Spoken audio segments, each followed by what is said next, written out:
Hello everyone. This one is for the ladies because I'm going to talk about sex a little bit more in detail and I can only speak for women. So, this is all going to be geared toward female everything. Not going to go into a lot of physical details, but if you're a guy and you're watching this and it makes you squeamish, stop watching now. If you're a guy and you want to understand women better, keep watching. If you're a guy and you want to make the other side of this, like respond with how this works for men when it comes to rewiring, please, you'll be my best friend forever because I want that out there for men and I can't provide it. So that's my disclaimer. So now, ladies, this is a little bit heavier into rewiring around sex and some kind of meatier topics. The first one I want to talk about is orgasm, actually, because there's some very specific things we can do and that are really necessary in order to, achieve orgasm without going into a stress response during sex. And the biggest one is dose, dose, dose. Like, bathe your brain in as much dose and calm and chill as you can for long periods of time before engaging in sex if you hope to orgasm or not go into a stress response from engaging. That is the number one thing, and it can take days, it can take hours. For me, like plenty of, if you're doing DNRS, plenty of rounds. If you're not a DNRS person and you still want some, like you have trouble relaxing during sex, whatever it takes, whatever works for you to really get you chilled out and calm. Like for me, that's long walks, practice rounds, mood elevation, but like whatever works for you. Whether it's making art, whether it's playing with your dog, like whatever gets you really calm and relaxed. Lots and lots of calm, lots of relaxation, lots of joy. That's a really good way to prep your brain for the intensity of sex and have it be able to handle that intensity and have it feel good instead of sending you over the edge into a stress response. So that's really number one tip, is lots and lots and lots of calm and joy beforehand. The other aspect that I've learned in rewiring, and that, these are all things that are, again, they're universal principles. So this is applicable for anyone, and I'm going to try to use language that can apply for people who are doing DNRS and people who are not. So the second thing is understanding how a real sense of vulnerability comes into play with this, like an ability to let go. In order to orgasm, we have to let go of control and let something else carry you somewhere really intense. That's the only way to actually achieve orgasm and feel like it was satisfying. But for a lot of us, we're so intent on holding on to control that we can't get there because we're trying to control it, we're anticipating it, we're afraid of it, whatever the case may be. And so emotionally, and this is just an emotional thing because this all has to do with the brain, so it's nothing to do physically, but if you practice. And for me, this is why like spirituality and sex go like, they are like this for me, like more intertwined than my fingers could ever be. It's so connected. Because for me, the more I learn to surrender to the divine and to God and to something I cannot control, to a mystery, to joy, to calm, to just being in that state and really just surrendering to it and practice letting joy carry me, practice surrendering again in any other situation, like with, maybe you're out in nature or you're with children and you're just totally surrendered to the beauty that is around you and letting it take you to a place of like a heightened state of joy where you really let go of control and you just let yourself kind of glide on a river of joy and bliss. Those kinds of experiences are essential in order to achieve orgasm. That's what orgasm is. It's just a physical way of going there, but it's got that the same motion, like the same action within our hearts and souls, bodies and minds has to occur in order to achieve orgasm. So that's one area where if you do DNRS, your practice rounds, achieving that elevated state, practicing joy and surrender in your day-to-day life are super, super important in order to achieve orgasm in sex. Another thing that really made a difference for me was staying in the moment. I found that I had this weird pop before DNRS where I would like anticipate orgasm and then freeze because I was like, I don't know, I would just freeze up. And I guess the anticipation, it's like, I don't actually really understand how it worked. but that would keep me from getting there. It would like get on the verge and then be like, oh, it's gonna happen, and then you like get all excited and you get in the way, and then it doesn't happen. So the kind of this practice of staying in the moment and just letting things happen with no expectations, like zero expectation of if something feels good doesn't mean anything. Like if it feels good, we can go there, we can not go there, we can go anywhere. Like it doesn't matter. And being kind of detached from the outcome has made a huge difference in the quality, because you can enjoy so much more along the way and achieve orgasm easier if you're not expecting anything to happen. If you're just letting things happen, letting things feel as they are, kind of very much this meditative state of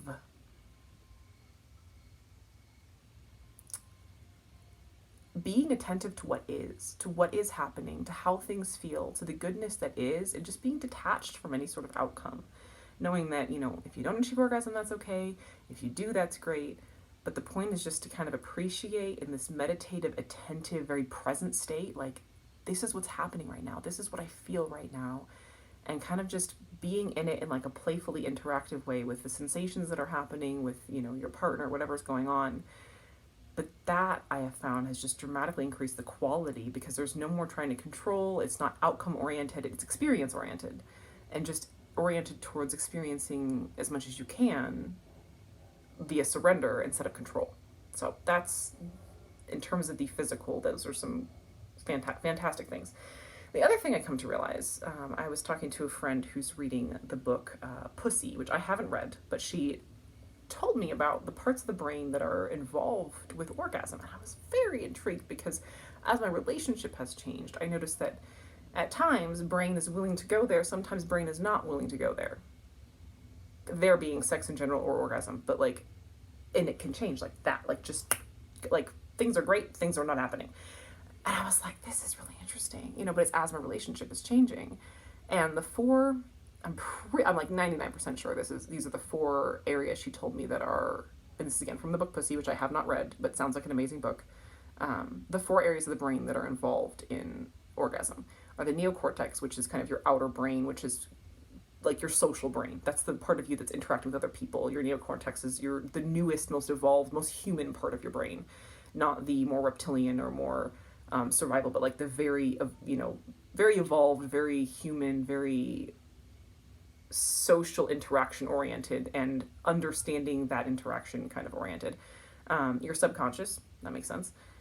Your hypothalamus, which regulates hormones. And if you're doing DNRS, again, like I've said, my sex drive came into existence after about about a year and a half after I started DNRS. I had a sex drive for the first time. And it's kind of ebbed and flowed along with my recovery, but hypothalamus is connected to your hormones and that sort of thing. The last one is the peripheral nervous system, which makes sense because that's like your sense of touch. Obviously, getting touched is stimulating for a woman, should be at least, and that's part of it. Again, rewiring has changed that for me, because I know for people who are in a limbic system impairment, you can feel overstimulated by touch or understimulated by touch. So some of those things, like your subconscious, your hypothalamus, and your peripheral nervous system in particular, are influenced by the process of rewiring in a positive way. If you're rewiring your brain, if you are evolving as a person, if you are growing as a person, if you are learning to be present, learning joy, learning surrender, learning growth, learning self-mastery, like all of those parts of you will be changing with you. And so that will lead to better sex overall and easier sex. And for women, easier orgasm. But the 2 parts that really came into play in terms of the relationship were the neocortex, because it's the social piece, and your subconscious, which, just can pick up on things that you're not really consciously aware of, obviously, subconscious. And as things shifted in my relationship, like if I wasn't, as new things came up and things shifted, it would be like hot to cold overnight. And I was like, what's going on? And as I kind of clued into this understanding that my body is picking up on the changes in my relationship, like my brain and body have picked up on things that I didn't consciously think about, but are actually definitely happening. And it was only because of issues in the bedroom that I was like, oh, maybe this is what's happening. Amazing. Like, so cool to see how that plays out. Your body has this amazing intuitive wisdom that can teach you like what's happening and like point you back to the relationship and be like, this isn't about your body. This is about your relationship. And it pointed me back to what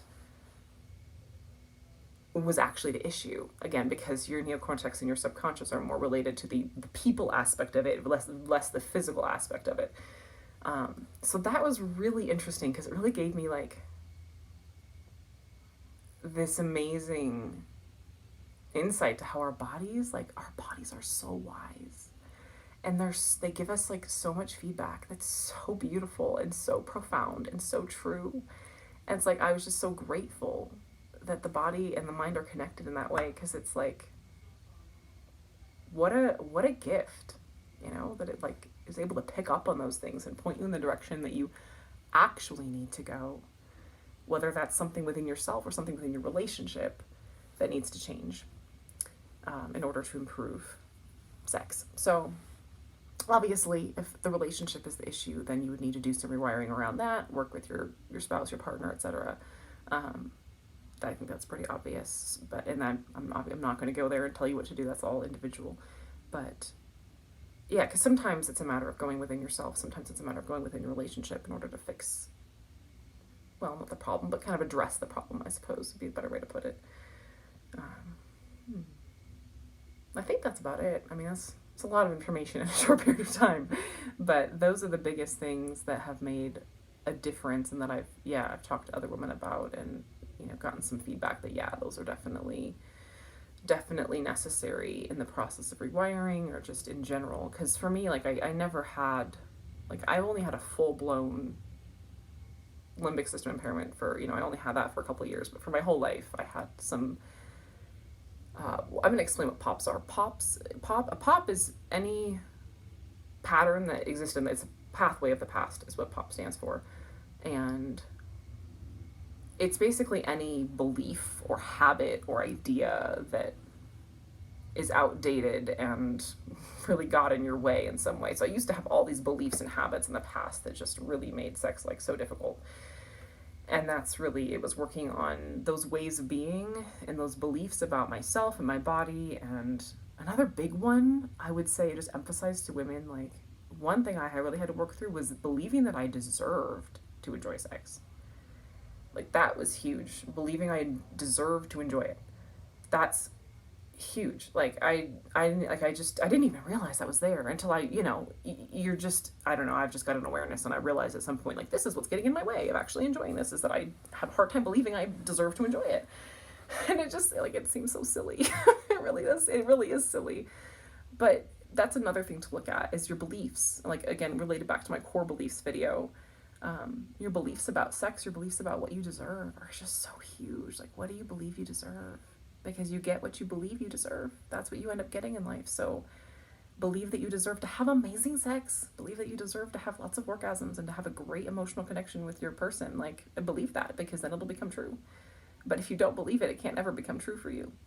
So again, your brain, it's like you put in the beliefs and it gives you an outcome. It's like direct correlation. So, and also, again, the body image thing, like really working on being comfortable in your sensuality. That's something that made a huge difference for me too. Just in that whole, really, in my relationship as a whole, and in sex and specifically, is just really getting confident in your femininity, confident in your sexuality. That can make a huge difference. For me, that's dance. I've said that before. I love to dance. I love music. I love movement. Time in the wild, time in nature, time just building, self-love, belief in my own worth, belief that I'm capable of being just as sexy and amazing as any other woman on the planet. We're all inherently capable of being absolute bombshells in every way. Treating myself as such, acting like that 24/7, like I literally dance all day some days, like all the time, doing everything from the dishes to like wiping my kids' butts. It's just day in and day out dance party. And just explore what engaging in your body and in sensuality feels like for you, and that will, I promise you, carry over into your sex life. So again, feedback is always welcome. So much love to everyone, and just encouragement, because this is an area of life that I think a lot of women don't fight for, and it's so worth it. It's so worth it. So fight for it within yourself, in your relationship. It's so much more than worth it. You all deserve to have just such a beautiful, luscious, and full life, and this is part of that. So fight for it. So much love. Mwah!